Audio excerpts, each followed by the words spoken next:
안녕하세요. 야담 과부입니다. 항상 행복하시고 축복받으세요. 구독과 좋아요 부탁드리고 이야기 시작하겠습니다. 핏줄의 굴레란 이토록 질긴 것인가? 조상 대대로 이어져 온 명문가의 이름은 이제 낡은 기와와 새는 지붕처럼 위태롭기만 하네. 김진사댁. 그 빛바랜 호칭 속엔 오늘 저녁 끼니 걱정하는 젊은 선비의 한숨만 가득하구나. 어머니, 며칠째 죽 한 그릇으로 연명하시니 아들의 마음이 찢어지는 듯합니다. 이 못난 자식은 그저 밤늦도록 책만 붙잡고 있으니 흙 한 삽, 풀 한 포기에도 어머님의 병세가 짙어지는 듯하여 이 아비된 마음이 아픕니다. 조선 중기, 경상북도 안동의 한적한 마을. 김진사댁 3대 독자 김정호는 타고난 총명함으로 마을의 신동이라 불렸소. 그는 어린 나이에도 글재주가 비범하고 지혜로웠지. 하지만 가세가 기울어 찢어지게 가난했으니 낡은 초가집은 비바람을 막기에도 역부족이었고 끼니를 잇는 것조차 어려웠소. 내게 허락된 것이라곤 이 달아빠진 붓과 너덜거리는 서책뿐. 밤마다 등잔불을 밝혀 글을 읽지만 꺼져가는 불빛처럼 내 앞날 또한 어둠 속을 헤매는 듯하오. 종일 글만 읽고 싶건만. 어머니의 기침 소리가 또 들려오는구나. 그는 노쇠한 어머니의 기침 소리에 마음이 더욱 무거웠소. 좋다는 약재 하나 제대로 사들일 형편이 못 되었으니 어미 된 도리로 자식의 성공을 염원하는 노모의 야위어가는 얼굴을 볼 때마다 죄책감에 시달렸지. 오로지 과거 급제만이 어머님의 병환을 낫게 하고 이 기울어진 집안을 다시 일으킬 유일한 길이다. 허나 이 가난으론 학문에 전념할 수조차 없으니 답답하고 답답하구나. 김정호는 지게를 지고 산을 오르내리며 땔감을 구하고 밭고랑을 갈면서도 머릿속엔 온통 경서의 구절과 시문의 운율이 가득했소.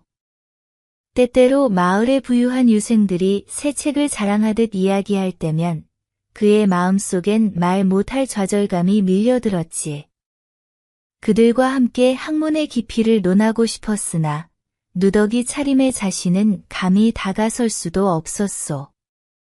가난은 그에게 보이지 않는 벽이 되어 앞길을 가로막았으니 그는 깊은 수렁에 빠지는 듯했소.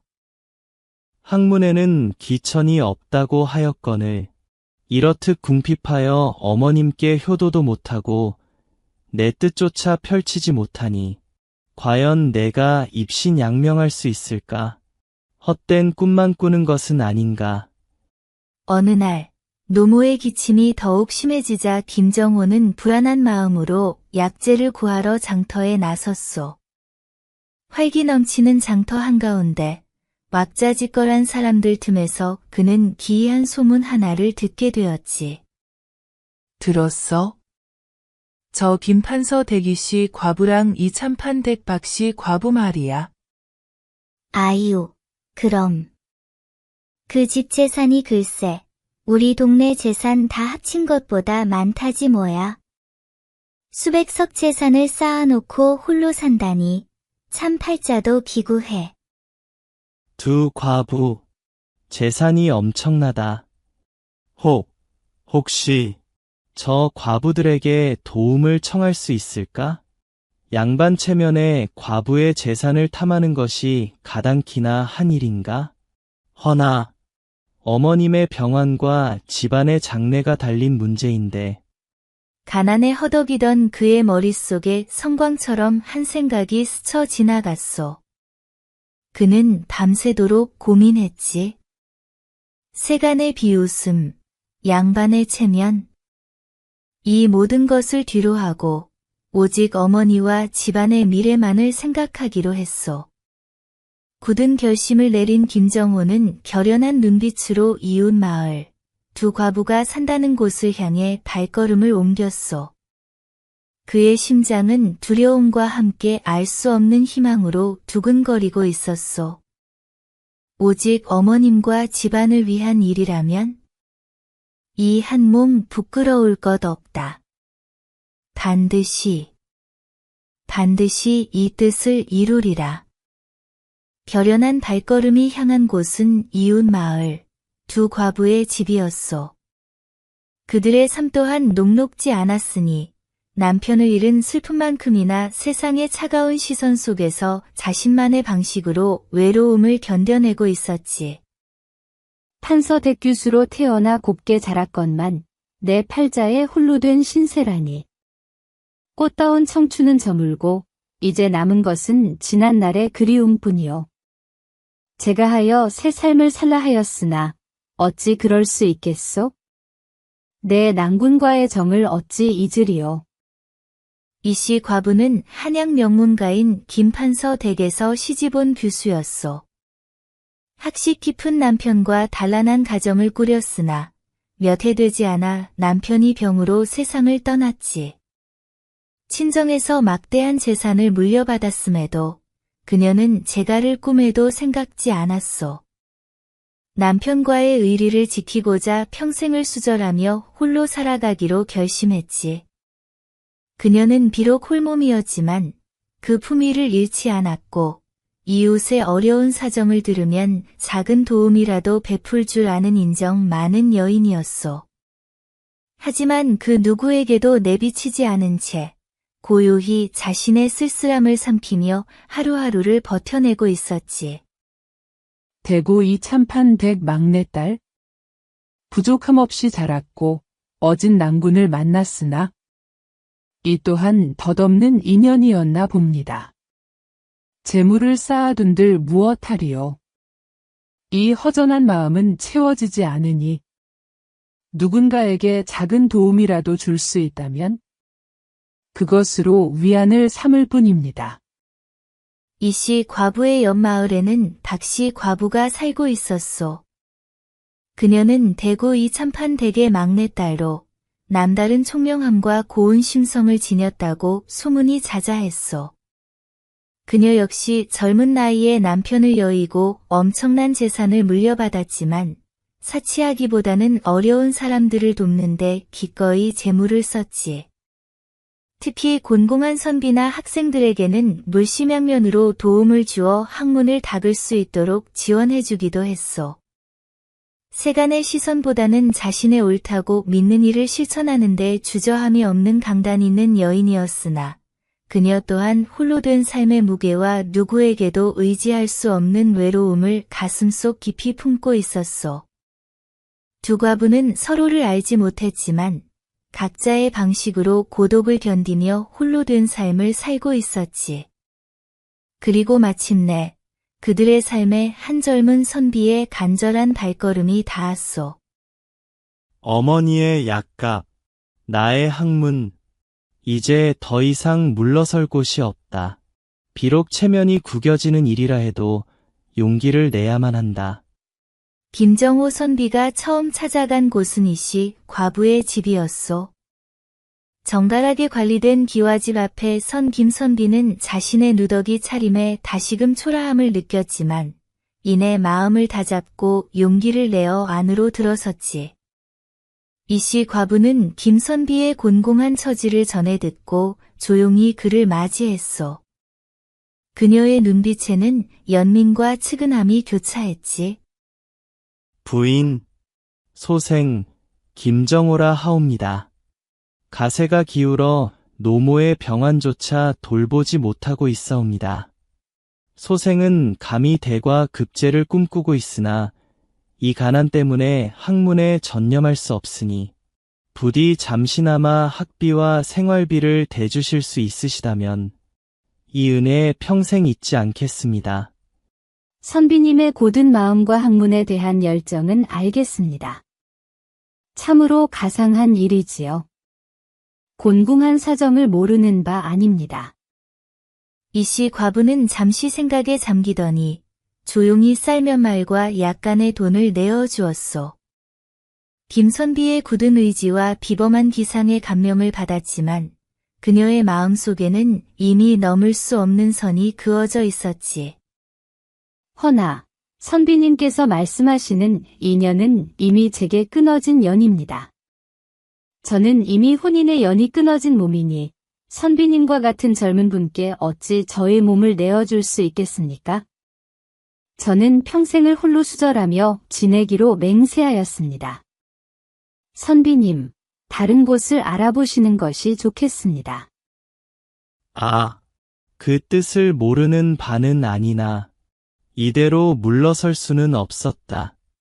어머님의 병환이 나를 기다리시니 김선비는 깊은 실망감을 안고 있이 과부의 집을 나섰소. 하지만 그는 포기하지 않았지. 노모의 병환과 집안의 장례가 걸린 문제였기에 그는 다시 용기를 내어 이번에는 박씨 과부의 집을 찾아갔소. 부인, 소생, 김정호라 하옵니다.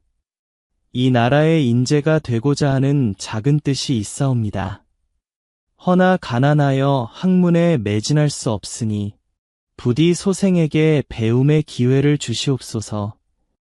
박씨 과부는 김선비의 이야기를 듣고 깊은 생각에 잠겼소. 그녀는 김선비의 눈빛에서 학문에 대한 진실한 열정과 노모를 향한 깊은 효심을 읽어낼 수 있었지. 그녀는 본래 심성이 고왔고 곤궁한 이들을 돕는데 주저함이 없는 사람이었소.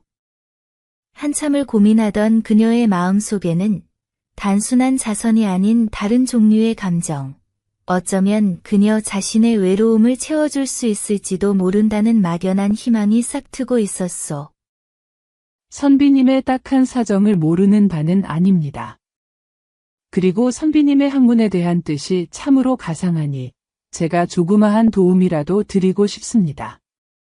매달 생활비와 서책을 살 돈을 대어 드리겠습니다. 김선비의 얼굴에 희미한 희망이 드리워지는 순간 박씨 과부의 목소리가 이어졌소. 이번에는 이전의 이씨 과부와는 다른 그러나 더욱 깊고 굳건한 조건이 김정호의 귀에 와닿았지. 허나 저에게도 조건이 하나 있습니다. 선비님께서 만약 대과에 장원급제하여 입신양명하신다면 그때 저를 아내로 맞아주셔야 합니다. 저 또한 이제는 의지할 곳 없는 외로운 몸이니 선비님의 뜻을 이루는 데 보탬이 되고 훗날 선비님의 아내가 되어 남은 생을 함께하고 싶습니다. 부인이라니. 박씨 과부의 말에 김선비는 놀라움을 금치 못했소. 그것은 그에게 너무나도 큰 제안이었고 동시에 어둠 속 한 줄기 빛과도 같은 제안이었지. 그는 박씨 과부의 깊은 뜻과 용기에 감격하여 아무 말도 할 수 없었소. 그는 박씨 과부의 뜻을 따르기로 하고 그녀에게 깊이 감사하며 절을 올렸소. 이제 그는 더 이상 홀로 가난과 싸우는 외로운 선비가 아니었소. 박씨 과부의 든든한 지원과 믿음 아래 그는 오로지 학문에만 전념할 수 있게 되었으니 그의 가슴 속에는 새로운 희망과 함께 반드시 그녀의 은혜를 갚으리라는 굳은 맹세가 자리 잡았소. 두 여인의 서로 다른 선택이 한 젊은 선비의 운명을 바꾸었으니 이제 그의 앞에는 오직 학문과 다짐만이 남았다. 박씨 과부의 손길이 닿자 김정호 선비의 삶에 비로소 한 줄기 빛이 스며들었소. 그는 이제 더 이상 어둠 속을 헤매는 존재가 아니었으니 그에게 주어진 모든 것을 학문에 바치기로 다짐했지. 어머니, 이제야 이 못난 자식이 효도를 할 기회를 얻었습니다. 박씨 부인의 은혜 평생 잊지 않고 갚으리다. 오직 학문만이 저의 길이요 어머니와 박씨 부인의 희망이니 모든 것을 바치겠습니다. 김정호 선비는 박씨 과부의 제안을 받아들인 후 가장 먼저 노모에게 이 모든 이야기를 소상히 아뢰었소. 박씨 부인은 아들의 효심과 그를 알아본 박씨 과부의 마음에 감격하여 눈물을 흘렸고 아들의 학업에 모든 정성을 쏟을 것을 간절히 당부했지. 그때부터 김정호의 생활은 완전히 달라졌소. 박씨 과부는 약속대로 매달 넉넉한 생활비와 함께 귀한 서책들을 보내주었소. 그의 낡은 초가지방 한편에는 그동안 꿈에서나 그리던 새 책들이 쌓여갔고 등잔 기름도 넉넉해져 밤늦도록 불을 밝히고 학문에 매진할 수 있게 되었지. 새로운 책장을 넘길 때마다 그의 가슴은 벅차올랐고 등잔불 아래 비치는 글자들이 그의 눈빛을 더욱 뜨겁게 만들었소. 논어의 깊이, 맹자의 의로움, 역사의 흐름을 꿰뚫고 시문의 운율에 취하니 아, 이 세상에 이보다 더 큰 즐거움이 또 어디 있으리요. 이 모든 것이 박씨 부인의 은혜 덕분이니 단 한순간도 게을리할 수 없다. 그는 날마다 새벽 일찍 일어나 정신을 맑게 하고 동이 틀 때부터 밤이 깊도록 책을 놓지 않았소. 공자의 말씀을 되새기고 맹자의 의로움을 탐구했으며 역사의 흐름을 꿰뚫어보고 시문의 운율에 취했지. 때로는 어려운 구절 앞에서 며칠 밤낮을 고민하다 마침내 해답을 찾아내기도 했고 깨달음을 얻었을 때는 마치 세상을 다 얻은 듯한 기쁨에 젖기도 했소. 그의 곁에는 언제나 낡은 책과 다른 붓, 그리고 묵묵히 그를 지켜보는 노모만이 있었지. 노모는 밤늦도록 새어나오는 등잔불을 보며 아들의 앞날을 빌고 또 빌었소. 김정호는 혹여라도 박씨 과부에게 누를 끼칠까, 혹여라도 자신의 나태함으로 인해 그녀의 기대에 미치지 못할까 늘 마음을 다잡았소. 그는 박씨 과부가 보내준 돈을 한 푼이라도 허투루 쓰는 법이 없었으며 오로지 학업에만 전념했지. 간혹 박씨 과부의 하인들이 찾아와 김정호의 안부를 묻고 혹 부족한 것이 없는지 살폈소. 하인들은 김정호의 검소한 생활과 학문에 대한 뜨거운 열정을 보고 깊은 감명을 받았으며 돌아가 박씨 과부에게 김선비의 근황을 상세히 전했소. 김선비가 밤낮 없이 학문에만 매진한다 하니 내 선택이 틀리지 않았구나. 반드시 큰 인물이 될 것이다. 그의 등불이 꺼지지 않는 한 내 희망 또한 꺼지지 않으리라. 이 소식을 들은 박씨 과부는 김정호에 대한 믿음과 기대가 더욱 커져갔소. 그녀는 멀리서나마 그를 응원하며 자신의 결심이 옳았음을 확신했지. 한편 마을 사람들의 시선도 서서히 변하기 시작했소.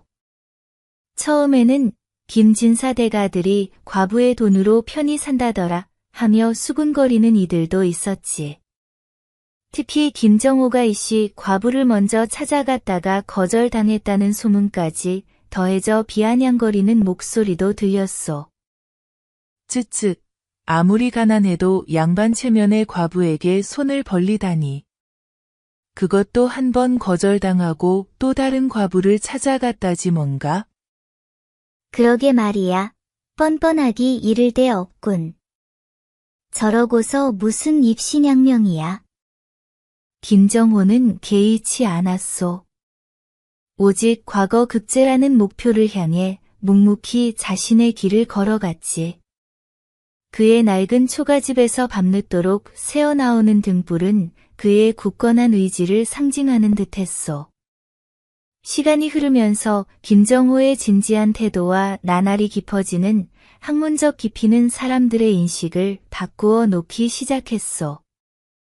허어, 저 김선비의 글 읽는 소리가 갈수록 깊어지는군.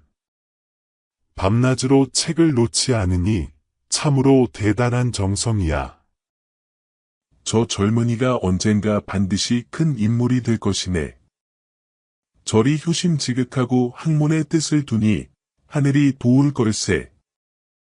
젊은 유생들은 김정호의 학식이 날로 발전함을 보며 그의 비범함을 인정하기 시작했고 나이 지긋한 어르신들은 그의 효심과 굳건한 정신에 고개를 끄덕였소.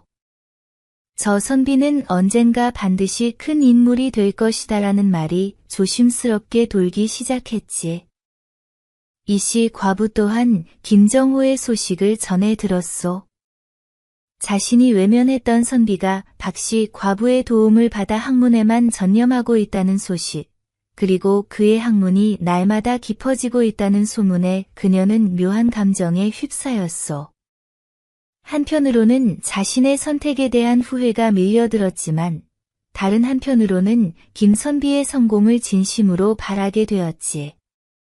그녀는 겉으로는 아무 내색도 하지 않았지만, 김선비의 소식에 남몰래 귀를 기울였소. 그 젊은 선비. 박씨 과부의 도움을 받아 그토록 학문에만 매달린다 하니 내가 너무 성급했던가? 그의 뜻을 헤아리지 못하고 그저 내 지난날의 맹세만 붙잡았으니 부디 그의 노력이 헛되지 않기를 바랄 뿐이요. 그렇게 몇 년의 시간이 흘렀소. 김정호의 학문은 이미 당대 최고 수준에 도달했고 그의 이름은 시험관들 사이에서도 입소문처럼 전해지기 시작했지. 마침내 대과 시험의 날이 다가왔소. 김정호는 시험장에 들어서는 순간 지난 세월의 모든 노력이 주마등처럼 스쳐 지나가는 것을 느꼈소. 박씨 과부의 헌신적인 지원, 노모의 지극한 보살핌, 그리고 자신과의 굳건한 약속까지. 이 모든 것이 그의 어깨에 놓여 있었지만 동시에 그에게 엄청난 용기와 힘을 불어넣어 주었소. 어머님, 박씨 부인, 저를 믿어주신 모든 분들을 위해 오늘 이 자리에서 저의 모든 것을 쏟아붓겠습니다. 반드시 합격하여 그 은혜에 보답하리라. 시험 문제는 난해했고 수많은 유생들이 답안지 앞에서 고뇌했지만 김정호는 침착하게 붓을 들었소. 그의 머릿속에서는 수많은 경전의 구절들과 선현들의 가르침이 흐르는 물처럼 막힘없이 흘러나왔고 논리정연한 글솜씨로 답안지를 채워나갔지. 그의 글은 깊이 있는 통찰력과 빼어난 문장력을 겸비하여 시험관들의 감탄을 자아내기에 충분했소. 며칠 후 방이 붙는 날 수많은 인파가 방을 보기 위해 운집했소. 김정호는 떨리는 마음으로 그곳에 섰지. 마침내 그의 눈에 자신의 이름 석자가 보였소. 그것도 제일 꼭대기에 쓰인 장원급제라는 글자와 함께. 장원급제. 김정호 선비가 장원급제를 하셨다. 환호성과 함께 김정호를 외치는 소리가 터져 나왔소. 그의 이름은 전국에 알려졌고 조정에서는 그의 비범한 재능을 높이 사 그를 높은 벼슬에 앉히려 했지. 하지만 김정호는 제일 먼저 벼슬을 마다하고 한달음에 박씨 과부의 집으로 달려갔소. 그는 그녀의 은혜를 잊지 않았으며 그녀와의 약속을 지키기 위해 무엇보다 먼저 박씨 과부를 찾아갔던 것이요. 그의 얼굴에는 학문에 대한 열정과 노력, 그리고 은혜를 갚고자 하는 굳건한 의지가 고스란히 드러나 있었지. 이제 그는 더 이상 가난한 선비가 아니었소. 빛나는 미래가 그의 앞에 펼쳐져 있었고 그 미래의 시작은 바로 박씨 과부와의 인연이었소. 마침내 빛나는 이름 석자가 방에 올랐소. 가난을 이겨낸 젊은 선비의 집념은 이제 만인의 찬사로 돌아왔으니 그의 발걸음은 약속이 기다리는 곳으로 향했소. 그곳엔 그의 희망이자 은인인 여인이 기다리고 있었지. 부인, 박씨 부인, 소생, 약속을 지키러 왔습니다. 부인께서 베풀어 주신 은혜 덕분에 이 김정호가 감히 대과에 장원급제할 수 있었으니 이 은혜에 평생 잊지 않고 부인 곁을 지키겠습니다. 대과 장원급제라는 영예를 안고 김정호 선비는 벅찬 가슴을 안고 박씨 과부의 집으로 향했소. 그의 발걸음은 그 어느 때보다 가벼웠고 얼굴에는 희망과 감사의 빛이 가득했지. 박씨 과부는 이미 김선비의 장원급제 소식을 전해 듣고 있었소. 마을 곳곳에 나붙은 방과 방방곡곡으로 퍼져나가는 소문에 그녀의 가슴은 이루 말할 수 없는 감격과 자랑스러움으로 벅차올랐지.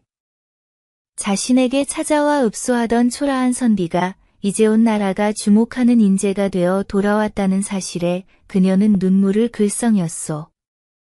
김정호는 박씨 과부 앞에 예를 갖춰 섰소.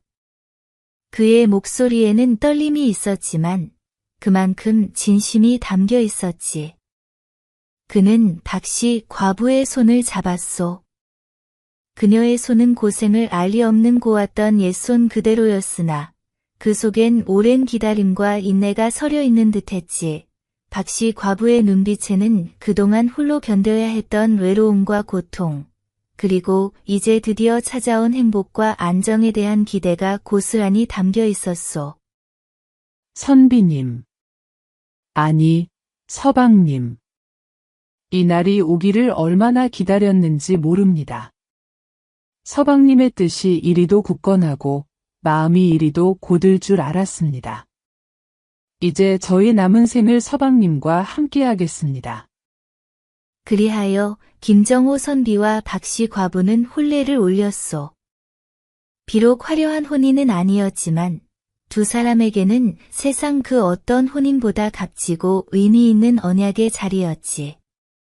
박씨 과부는 이제 김정호의 든든한 아내가 되어 그의 앞날을 함께하게 되었소.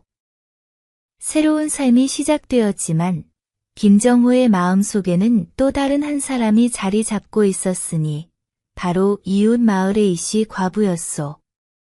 그녀 또한 그가 어려울 때 비록 조건 없는 도움은 아니었을지언정 쌀과 돈을 내어주어 잠시나마 숨통을 트이게 해준 은인이었소.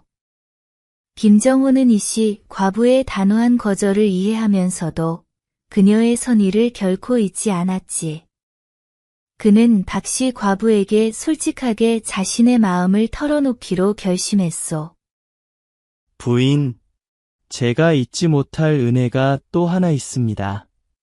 바로 이웃마을 이씨 과부님이십니다. 제가 곤궁했을 때 그분 또한 저에게 도움을 주셨으니 비록 저와의 인연을 받아들이지 않으셨지만 그분의 선의는 어찌 잊을 수 있겠습니까? 저는 그분께도 예를 갖추어 저의 아내로서 부인과 함께 모시고 싶습니다. 김정호의 말에 박씨 과부는 잠시 놀랐소.